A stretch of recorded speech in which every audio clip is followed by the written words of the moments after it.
It's me, Roger. I'm back again to make a little video where I reveal all my little secrets. You have clean hands? You're subscribed, so let's not waste any more time. Let's go. Hello, friends. Today, I'm going to show you how I make fondant. That is to say, it's about the mille-feuilles, the little layer of sugar, or about the chocolate or mocha éclairs. We call that fondant. I'm going to show you how you can do this at home. Easy. Let's get started right away with the recipe. Grams of water and 225 grams of sugar.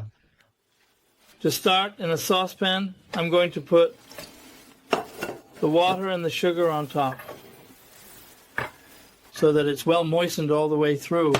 I'm carefully and slowly turning on my heat on medium heat, and I'm going to bring this to a boil, raising it to exactly 114 degrees until it reaches a precise temperature of 114 degrees. We'll meet again when it reaches 114 degrees. It's rising gently.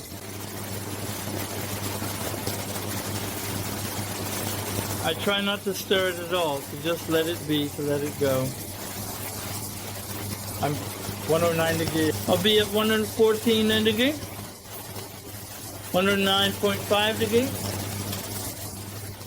I'm going to take my saucepan off the heat and dip it in cold water to stop the cooking. It's coming. 111, we're getting close. I don't know if you can see the temperature there.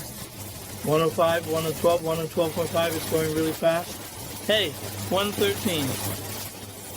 Watch out, 113.5. And 114. There we go. I take it off the heat and put it in cold water to stop the cooking. And I just wait there for a few minutes. Now that the sugar is cooked, I'm going to show you two ways to do it. One, the mixer, and the other by hand.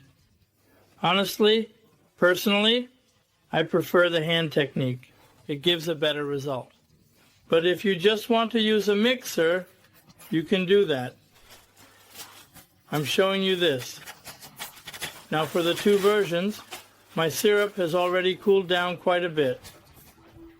We can see that it's below. I'm going to very carefully and gently take it out of the water, and then very slowly and cautiously pour it into the bowl of my mixer.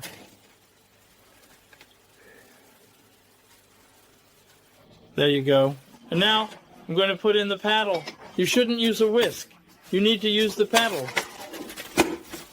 Now, what I'm going to do is mix this on a medium speed setting. I'll continue mixing until the mixture becomes a light pale color, which indicates that it's ready. It's going to take a few minutes. We'll meet again in a few minutes when it has turned pale. We can see that it's starting to turn pale, but we need to wait a little longer. I don't know if you can see it well. You can see that it has set. There, I'm going to, yes, definitely, absolutely. And there it is, my fondant, which is ready. I'm going to take out the paddle. It comes all of a sudden, huh? I can take this fondant out and put it on the table to work with it. Just a tiny bit. I'm showing you this demonstration. There you go. And here's the base now, which is essential for our process. I'm just going to work with it a little bit like this, making sure everything is perfectly aligned and functioning as intended. The fondant is still warm.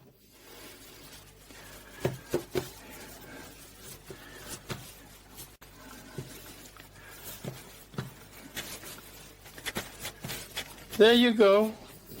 You can see that I'm still working it a bit by hand, and it's starting to have a good consistency. There you go. And here's my fondant that's ready, the second version. And here's the second way. To accomplish this task, what I'm doing is pouring the mixture. Specifically, I'm going to carefully pour it onto my work surface. This is the syrup that I have, of course, taken the time to cool down a bit by placing it in some water. It's important to ensure that the syrup is at the right temperature before proceeding.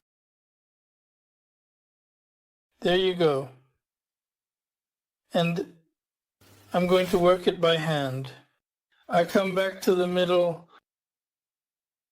I'm working the edges in and coming back to the middle.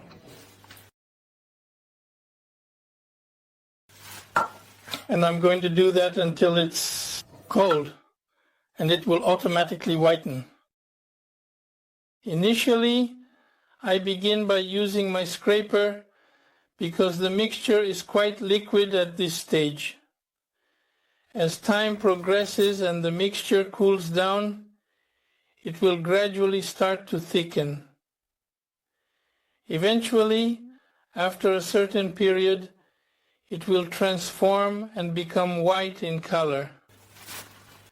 I continue this process patiently, as it usually takes about a minute or two for the desired consistency to be achieved.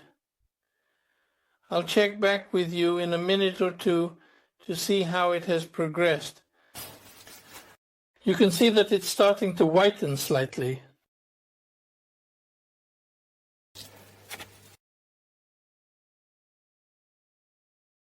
As long as it's soft enough like this, I'm using the scraper. I can see that it's starting to become just a bit harder in order to achieve the desired effect. There you can see that it's whitening.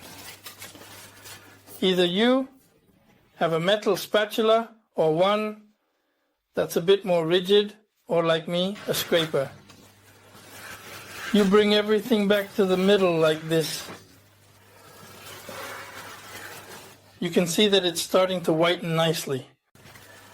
By doing it this way, your fondant will stay a little softer than if you use the machine.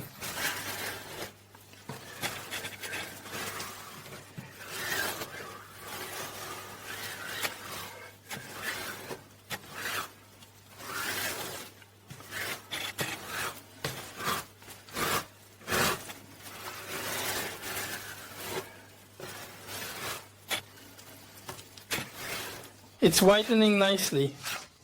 Now we just have to wait for it to get a bit thicker. You can see it's starting to get a little thicker, but it needs to be worked a bit more because you can see a kind of granulation there, a few little bits. And there you go, my fondant is almost ready. I'm going to do this to smooth it out nicely. And there you go, it just doesn't take long to make. And now, it's not too hot anymore. It's okay.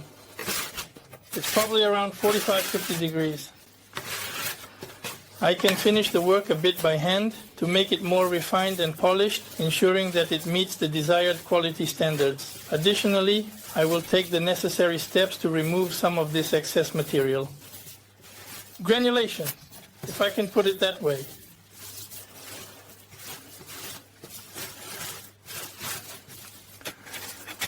And there you go.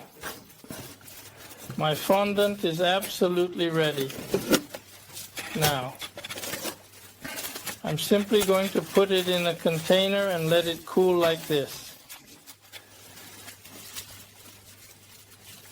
And when it's cold, it will be ready to use. And there you have it for the second way to make fondant using the same recipe. I encourage you to give it a try. It's not hard to make. And honestly, if you have fondant ready, I mean fresh, whenever you want it, there's no need to go buy it because it can be quite expensive like that. It's just the price of sugar. I hope you liked this video. Now you know how to do it. Go ahead, do it. It's not difficult.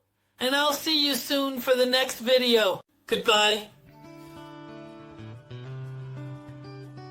Don't forget a little thumbs up, subscribe, share my videos, and thank you for leaving a comment.